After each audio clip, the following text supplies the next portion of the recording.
class of e-learning. I am Mrs. Bhargav, your science teacher, teaching you the chapter which we have started earlier, changes around us.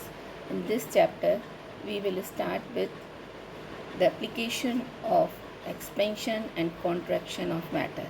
Right now, we have learned that all these states of matter expand, whether it is solid, liquid, or gas.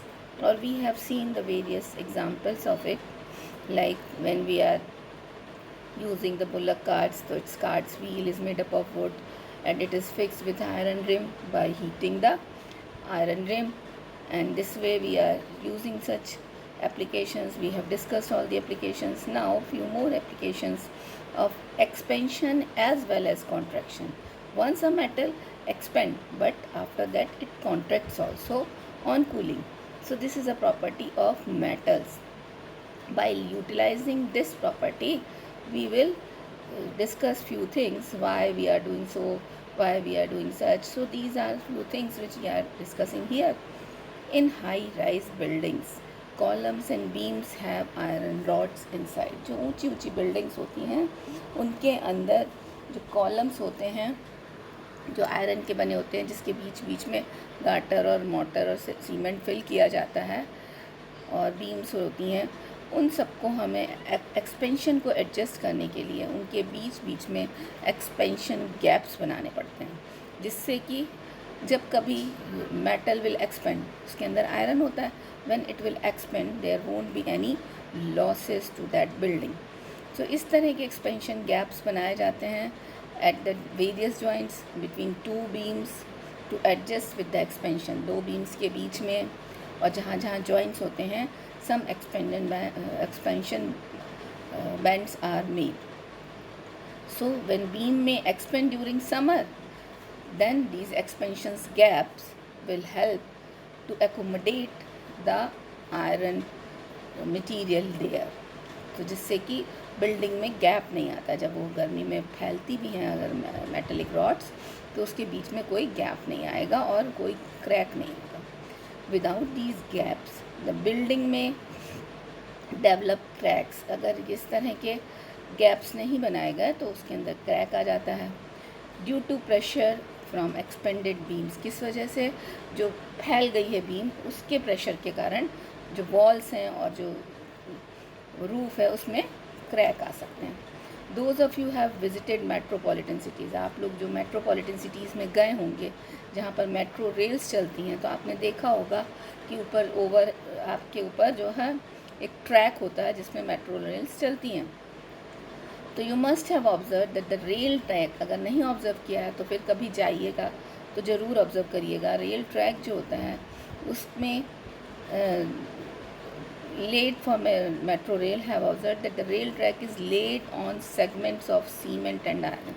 किसके ऊपर डाला जाता है? Iron और cement के segments के बीच ऊपर डाला जाता है. अब दो सेगमेंट्स जब जोड़ते जाते हैं तो उनके बीच में थोड़ा सा गैप किया जाता है. सो जिसकी वजह से जब भी इसमें एक्सपेंशन हो there won't be any problem. इस तरह के gap, expansion gaps metro rails में भी होती हैं, और जहाँ इस तरह की थोड़ी सी भी केयरलेसनेस हो जाती है वहाँ बड़े बड़े मेजर एक्सीडेंट्स भी हो जाते हैं. Then comes the similar gap is left in between. आप लोग रेलवे ट्रैक तो सभी ने देखा होगा, जब दो रेलवे ट्रैक्स, दो पटरी एक दूसरे के पैरेलल रन करती हैं तो उनके बीच में भी गैप छोड़ा जाता है. During summer the rails expand, उनके जो ट्रैक की जो पटरी है वो फैलती है, and the gap between the rails is reduced, और जो दो गैप होता है दोनों रेल्स के बीच का वो रिड्यूस हो जाता है. दस the gap saves the rails from getting curve during summer, जिससे कि जो गैप है उनको, जो रेल की पटरी हैं उनको कर्व होने से बचाता है समर्स में. During winter the rails contract and they come back to normal size, और ठंड के समय में ये जो रेल ट्रैक हैं वो उसके वो पटरियाँ हैं वो कॉन्ट्रैक्ट करती हैं और फिर नॉर्मल साइज़ में आ जाती हैं. तो इस तरह से जो गैप है उनको टेढ़े होने से बचाता है और किसी तरह की कैजुअल्टी या किसी तरह का एक्सीडेंट से बचाता है. इसी तरह से हमने देखा कि ये तो हम डिस्कस कर रहे थे अभी सॉलिड्स के बारे में। अब जो एप्लीकेशंस हम लोग कुछ लिक्विड्स के भी यूज़ करते हैं, बहुत सारे एप्लीकेशंस हैं, but here we can discuss 1 or 2 only.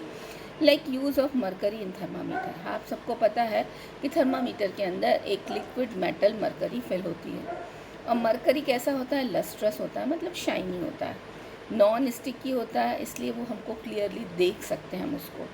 But इसको ही हम क्यों फिल करते हैं? बहुत सारी चीज़ें we can take them, but उसका रीज़न भी यही है कि when we are filling the mercury inside that column, तो मरकरी बीइंग लस्ट्रस, उसको हम बाहर से देख सकते हैं कांच के उस कैपिलरीज के थ्रू या कांच के उस ट्यूब के अंदर से। दूसरी बात ये सबसे ज़्यादा इम्पॉर्टेंट है, वो ये है कि मरकरी की एक कैरेक्टरिस्टिक्स है कि वो ज़रा सा टेम्परेचर राइज और फॉल को तुरंत नोटिस कर लेती है, मतलब ज़रा सा भी हुआ वो तुरंत उसको बता देगी। सो इसका क्या हुआ? इसका मतलब ये हुआ कि उसकी जो एक्सपेंशन है मरकरी का और कॉन्ट्रैक्शन है वो यूनिफॉर्म होता है, कि 1 डिग्री पर अगर एक जितना हो रहा है तो हर बार उतना ही होगा एक्सपेंशन, और 1 डिग्री कम होने पर अगर कॉन्ट्रैक्शन हो रहा है तो वो भी हर बार उतना ही होगा।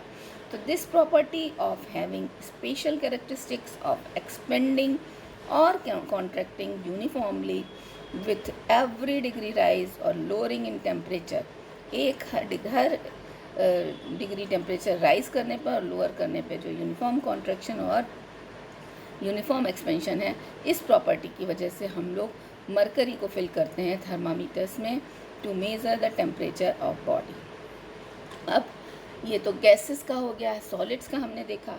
अब आती है बात सॉलिड्स का हमने देखा और लिक्विड्स का देखा। अब आती है बात गैसेस की। गैसियस स्टेट में भी हम एक्सपेंशन और कॉन्ट्रैक्शन का यूज़ करते हैं। तो कैसे करते हैं? Hot air balloons which rise in the sky. आपने कभी कभी देखे होंगे hot air balloons in the sky. तो वो कैसे ऊपर तक पहुंचते हैं? Have a small pot with burning material. उनमें एक छोटा सा पॉट हैंग करता रहता है जिसमें कुछ बर्निंग मटेरियल होता है, and that pot has a canopy of the, उसके ऊपर बड़ा सारी बैलून की कैनोपी होती है। तो उसमें क्या होता है? व्हेन इट बर्न्स, जो पॉट के अंदर बर्निंग मटेरियल है वो जलेगा। तो जब वो जलेगा तो क्या करेगा? वो उसके नीचे जो हवा है उसको गर्म करेगा। तो हवा कहाँ जाएगी? That will go inside the balloon. वो हवा उसके अंदर जाएगी गर्म होके, और जब उसके अंदर जाएगी तो उसके अंदर जो ऑलरेडी है उसको एयर है उसको भी एक्सपेंड कर देगी, और वो बैलून का साइज़ एक्सपेंड करेगा। तो इस तरह से हॉट एयर बैलून जो है that will expanded and that will inflated, और वो फूल जाएगा, और फूलने के कारण क्या होगा? एंड लाइट हो जाएगा वेट में और लिफ्ट करेगा और हवा में ऊपर चला जाएगा। तो this is the principle behind the hot air balloon, कि कैसे हम हॉट एयर बैलून में इस प्रॉपर्टी का यूज़ करते हैं। Now see what is given in your book. Hot air balloons which rise into the sky have a small pots with burning material. Hot air balloon में जो है burning material होता है जिसको कि, और उसके ऊपर उसकी canopy, in a pot under the canopy और the balloon. On heating air in the balloon expands and becomes light in weight, lifting the balloon up into the air. So this is the principle behind the hot air balloon. Now we should know what we have learned today till. On heating, solids, liquids and gases expand. On cooling, solids, liquids and gases contract. So these are the properties of matter. All materials expands on heating and contract on cooling. So this is about that. इस तरह के हम छोटे छोटे से वो भी कर सकते हैं, एक्टिविटीज़ भी कर सकते हैं टू सी द थिंग्स। अब एक आपको बात हम समझाना चाहते हैं कि वाटर एक ऐसा यूनिवर्सल सॉल्वेंट है विच इज़ फाउंड एवरीवेयर। इसकी प्रॉपर्टी थोड़ा डिफरेंट होती है। On cooling water contracts till it reaches a temperature of 0। जब तक कि ये 0 डिग्री पर नहीं पहुंच जाता है तब तक तो ये कॉन्ट्रैक्ट करता है। आफ्टर दैट उसका जो कॉन्ट्रैक्शन है वो स्टॉप हो जाता है and it turns into ice में बदल जाता है, और उसके बाद जो है इसके वॉल्यूम में एक्सपेंशन होता है। तो due to the expansion in volume, जब वॉल्यूम इसका बढ़ता है तो ये क्या हो जाता है? लाइट हो जाता है, और लाइट हो जाने के कारण it floats on the surface of the water. कभी कभी आपने सुना होगा कि किसी ठंडी जगह पर जहाँ पर लेक्स होती हैं तो लेक्स जम गई। बट क्या होता है, लेक्स कैसे जमती हैं? क्योंकि वाटर जब 0 डिग्री सेंटीग्रेड तक टेम्परेचर पहुँच जाता है तब तक तो ये आइस बनता है, वो कॉन्ट्रैक्ट करता है, और as soon as it forms the ice, ice में बदल जाता है, तो इसका एकदम से वॉल्यूम एक्सपेंड करता है, जिसके कारण ये लेक्स के ऊपर एक लेयर बना देता है।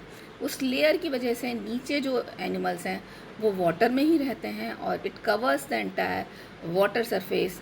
ये इसकी इस यूनिक प्रॉपर्टी के कारण ही होता है, और जितने भी उसमें एनिमल्स हैं वो बच जाते हैं, वो मरते नहीं हैं। तो आपने देखा होगा, you have might have learn about icebergs के बारे में सुना होगा। आइसबर्ग्स बड़े बड़े आइस के, कहना चाहिए, माउंटेन लाइक स्ट्रक्चर्स होते हैं, रॉक्स होती हैं जो कि फ्लोट करती रहती हैं वाटर पे। About 90% of the icebergs remains under water. ज़्यादातर आइसबर्ग्स जो हैं वाटर के अंदर रहते हैं। Only about 10% of it seen over the water. केवल 10% ही ऊपर दिखते हैं। Icebergs are common in Antarctica region around the south pole of the earth. इसी एक्सपेंशन के कारण ही volume of water changing to ice gets lighter and than water in it floats on water. So this is about this. Today we will stop this here only, and in the next video